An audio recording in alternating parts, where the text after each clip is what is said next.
Assalamualaikum warahmatullahi wabarakatuh. Selamat malam dan saya Muhammad Abdul Kisya Kumara. Baik, pada hari ini saya akan membahas apa itu sitasi ilmiah dan fungsinya. Baik, kita masuk ke poin pertama yaitu apa itu sitasi ilmiah. Sitasi ilmiah adalah cara untuk mencantumkan sumber informasi yang digunakan dalam karya ilmiah seperti buku, jurnal, artikel, atau situs web.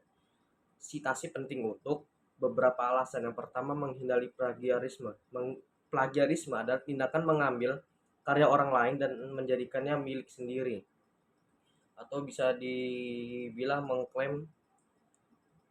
mengklaim karya orang menjadi milik diri sendiri. Oke.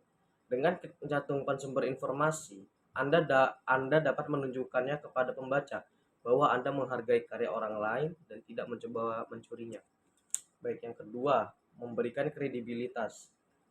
Ketika Anda menggunakan sumber kredibel dalam karya ilmiah Anda, itu dapat menunjukkan pada pembaca bahwa Anda telah melakukan penelitian dan bahwa argumen Anda itu didasarkan pada bukti yang kuat. Tiga, membantu pembaca. Sitasi memungkinkan pembaca untuk menemukan sumber informasi yang Anda gunakan sehingga mereka dapat mempelajari lebih lanjut tentang topik tersebut. 4. Memperkuat argumen. Jika Anda mengutip sumber yang kredibel, itu dapat membantu memperkuat argumen Anda dan membuat karya ilmiah Anda lebih persuasif. Baik. Jenis-jenis sitasi ilmiah.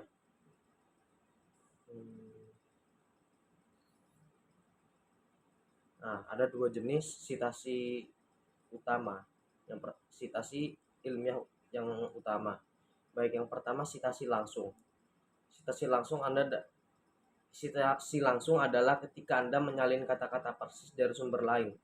Sitasi langsung harus diapit dengan tanda kutip dan diikuti dengan informasi yang sumber seperti nama penulis, tahun publikasi, dan nomor halaman.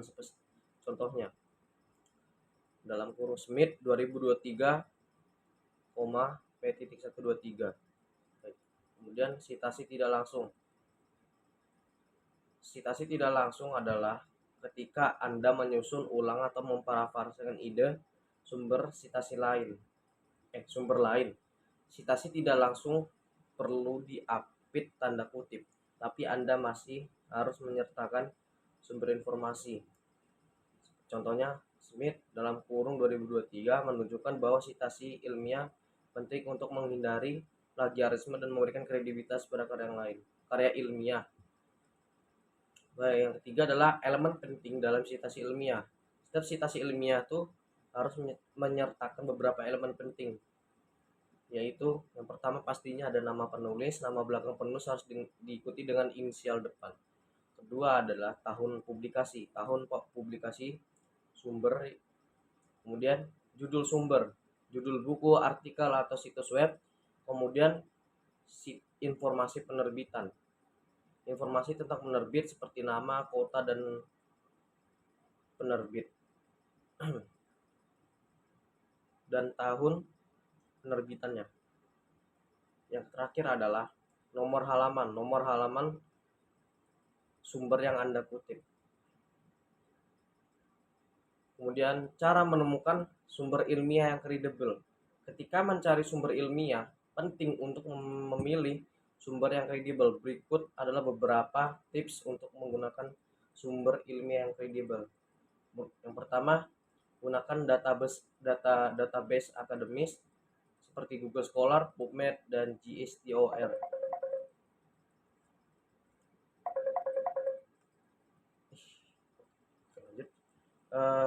Gunakan situs web organisasi yang terpercaya, kemudian gunakan buku teks dan artikel jurnal. Dan yang terakhir, berhati-hatilah dengan informasi yang ada di internet. Kenapa? Karena tidak semua informasi yang kita temukan di internet itu akurat. Dan pastikan kita harus mengevaluasi informasi yang Anda dapatkannya sebelum digunakan.